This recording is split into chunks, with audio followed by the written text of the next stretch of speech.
Então, mas você nasceu onde? Seus pais faziam o quê? Como que era? Como foi sua infância? Cara, minha infância foi uma infância dolorosa. Fui garoto de rua, né? Eu tive 3 fases na minha vida, né? A fase antes dos Estados Unidos. Tá. Eu tive a minha fase nos Estados Unidos e a minha fase depois dos Estados Unidos, né? Então, a minha primeira fase foi muito difícil, porque sempre fui de família muito pobre, né? Meu pai teve muita dificuldade de pagar meus estudos, até que minha mãe decidiu morar nos Estados Unidos, ele se separou dela e teve que me criar sozinho. Mas você morava onde antes dos Estados Unidos? No Rio. No Rio mesmo? No Rio, E aí, muito aperto, muita dificuldade. Foi nessa época que eu conheci o Edir Macedo, engraçava sapato do R.R. Soares. Eu tive uma fase com o Edir Macedo. Sério? Pelo menos de 6 meses convivendo ali, debaixo do viaduto do Meia, aquela correria. Mas como você conheceu de ele passar por lá? Não, porque assim, eu ficava muito na minha tia, né? Tá. Uma tia lá no Engenho de Dentro. E ela morava num quarto com 6, 7 pessoas, né? Tinha muitos filhos. Então, entre ficar na casa dela e às vezes ficar na rua, eu prefiro ficar na rua, que eu me envolvia lá com os meninos e tal. Sempre ganhava um dinheiro, sempre fui um cara articulador. Sei. Né? Então, cara, eu conseguia fazer dinheiro muito rápido. Com esse meu jeito, vendendo coisa? Eu comecei no Meia, na verdade, quando eu perguntei pro cara se eu podia lavar o carro. Tinha uma estação de táxi, se ele não queria que eu lavasse o carro. E ali tinha uma aguaceira, então eu pegava água no balde.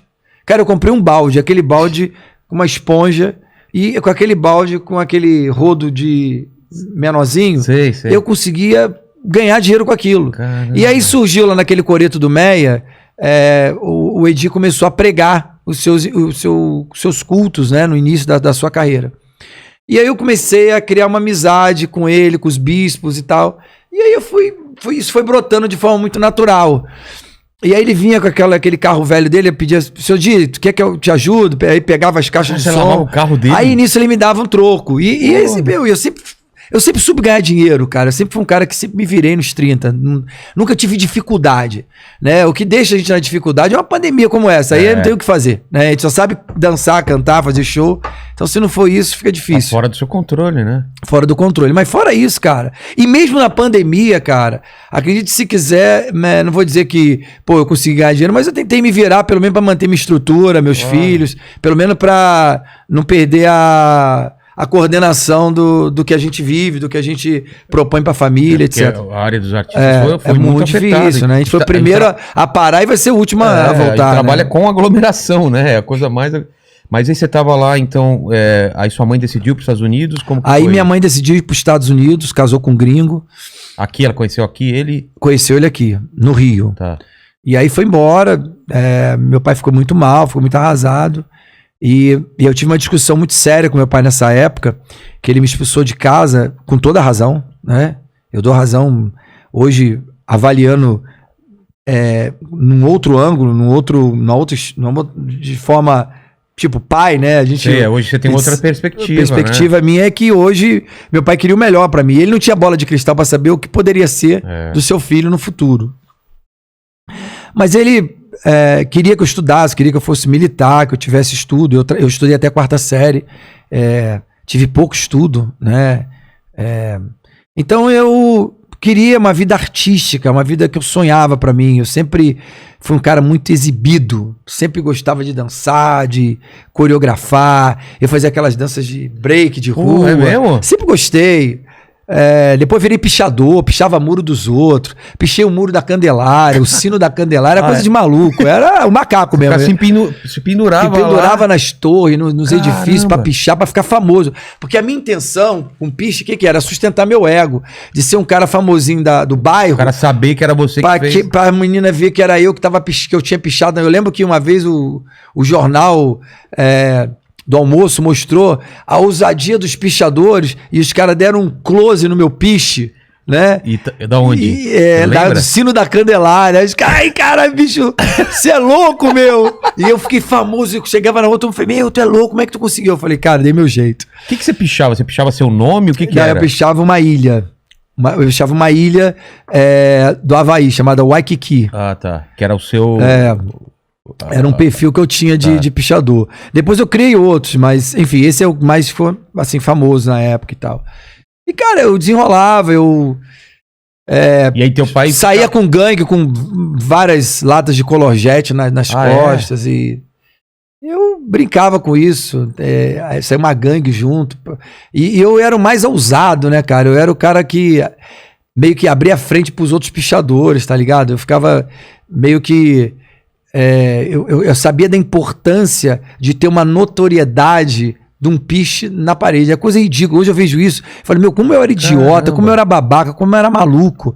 Existe isso meio de grupos, tinha, cada um tentando chegar no lugar mais... Era gangues de pichadores, né? E aí, cara, o pior não é isso. Eu fui para os Estados Unidos, né? Depois de... Minha mãe tava lá há 2 anos, ela conseguiu juntar uma grana. Aí eu fui para lá para passar. Quantos anos? Cara, eu era... Quando eu fui para lá, uns 13 para 14 anos. Ah, novinha, pô. Aí minha mãe, ela conseguiu juntar uma grana, vamos para passear para tu conhecer. Aí eu lembro que os pastores na época, na rua lá, falaram, não, vai, tenho certeza que vai ser bom para você. Mas sempre fico com muito medo, né? Aquela coisa de, não vou falar inglês, a pessoa quer pedir alguma comida, não, de repente fico doente, vou pro hospital, não sei falar inglês, que sempre existia essa pilha das pessoas com relação a morar nos Estados Unidos. Como eu não tinha o Green Card, nem o Social Security, que é as documentações necessárias para residir na América ou para trabalhar, eu fui a passeio. Só que eu acabei ficando ilegal lá, tá ligado? Fiquei e não quis mais voltar. Ficando. E eu sabia que a embaixada estava atrás de mim. Eu sabia que a qualquer momento eu podia ser deportado. Né? Mas nessa brincadeira eu acabei ficando quase 5 anos. Mas você gostou de lá de cara já? Não, eu gostei de cara. Eu falei, é aqui que eu vou virar sucesso. É aqui que eu vou começar minha carreira cantando. E de fato foi ali que eu aprendi tudo. Pra onde você foi lá? Os primeiros acordes no violão foi ali. Primeiros acordes no piano, eu aprendi ali. Aqui no Brasil você não tocava, não fazia nada? Ou você já dava umas brincadas? Não, eu não tinha liga pra nada aqui no Brasil. Na verdade, eu era pedinte, né? Eu pedia tudo, né? Tipo, o dom que eu tinha era de lavar a carro e de engraxar sapato. Era o máximo. Eu cheirava cola, velho, de sapato pra inibir a fome. Eu botava, sério? Era muito magro, mas eu de ter toda a costela pra fora, assim, tipo, magro. Eu tenho um filho, né, que mora em Curitiba, Guilherme, né? Ele é magro. E toda vez que eu olho pra ele, eu lembro da minha essência no início, né? Eu falei, cara, fica tranquilo, que depois tu vai pegar uma barriguinha, tu vai entender o que é isso. Mas... No meu caso, eu era muito, muito ousado, muito louco. E aí acabei indo para os Estados Unidos.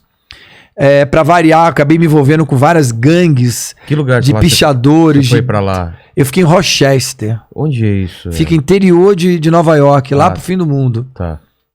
E lá, tipo, 2 meses depois, minha mãe já me colocou no colégio, né? No high school, né? E eu fiz o ESL English Class, que é aquele curso para quem vem de fora, né? Que é o inglês mais detalhado, né? Mais devagar e tal. E, cara, eu sou muito águia para me envolver. Tipo, chego no ambiente, eu já desenrolo, eu sou muito desenrolado. E logo fiz amizade com quem? Com os porto-riquenhos, com os dominicanos. E já me envolvi nas gangues dos pichadores. Porra. Tomei uma facada, tomei 18 pontos nas costas. Coisa de maluco, velho. Mas porque briga ou... Briga. Não, na verdade, eu nunca fui de briga, graças a Deus. Na verdade, fui defender um cara que tava... Os caras estavam querendo matar ele, eu fui defender um amigo e acabei também... Tomando uma facada. Caramba. Mas, passado. Coisas que a América me deixou como legado de passar por tudo isso, entender os riscos, entender o perigo das coisas.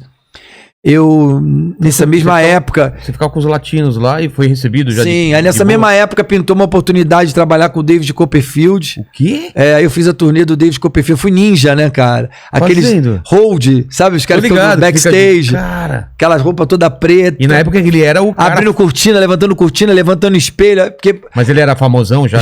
Já. Bom, ele tava... eu acho que ele já tinha uns 5 anos de carreira. Tava casado com a Cindy Crawford lá? Ele tava voando, não lembro se ele tava casado com a Cindy Crawford. Era uma época que ele era o cara famosão, né? No Fantástico aparecia as mágicas dele. Sim. E aí ele fez uma turnê por Nova York e eu acabei me envolvendo. Ali eu senti que era um bagulho que eu falei, rapaz, deve ser incrível ser famoso. E eu comecei... Você tava só no backstage, eu peguei gosto por assistir o performance dele. E todo esse glamour, toda essa artimanha que existe por trás dos bastidores, e a mulherada que ele pegava, eu ficava encantado com aquela porra. Eu falei, cara, que coisa incrível. Eu preciso chegar aos pés do David, assim. E aí eu comecei a juntar dinheiro pra virar um ilusionista. Ah, é? É. Você mirou nisso, então, Mirei primeiro? nisso. Minha primeira mira artística foi na mágica. Caramba. No ilusionismo. E aprendi muita coisa com ele. Mas é um investimento grande que tem que fazer, não é? Eu aprendi a gostar de merengue, de salsa, porque é uma coisa que mexe muito comigo até hoje. Fiz amizade com ele através de uma compilação de salsa que eu dei pra ele de presente. Pro David Cooper? Pra criar um laço de amizade, pra mostrar que eu gostava de porra nenhuma, era só pra poder me aproximar do homem lá. E as coisas foram fluindo. Até que ele foi pro sul da América, né, pra outras áreas, e aí eu não podia largar meu colégio e minha mãe ia ficar muito chateada comigo, então ele foi embora e eu continuei, né? Comecei a comprar uns truquezinhos, fazer mágica, e as coisas foram fluindo. E aí eu comecei a pegar gosto pra dança, né? Eu conheci uns caras de dança e aprendi a dançar break, né? Aquelas danças de rua, freestyle, né? É. Aí foi nessa época que eu comecei a conhecer o movimento do funk melody, do freestyle, e isso me trouxe Isso é 80, década de 80, né? Não, 87, 85, 87. Aí eu passei aí fui no show do Stevie B na época. Aí eu participei de um programa chamado City Limits, Limite da Cidade. Que eles contratavam pessoas que dançavam. Eles criavam uma balada. Sim. E você só dançava. Né? E eu era os caras que mais dançava na balada. Então, eles sempre me convidavam aos sábados, era ao vivo, né? Era um programa local de Rochester. E, cara, fui direcionado para aquele momento ali. Todos esses momentos artísticos na América me deu essa bagagem que eu tenho hoje. Fui pegando gosto para entreter shows, né? E aí toda festinha que tinha, a galera convidava eu e meu grupo para dançar. E aí foi aí que eu comecei a formar um grupo de boys band. Então, tipo, NSYNC, Backstreet Boys. E tinha aquela época dessa turma aí. E, cara, foi extraordinário. Mas cantando já? Não, só dançando. Só dançando. Eu era dançarino.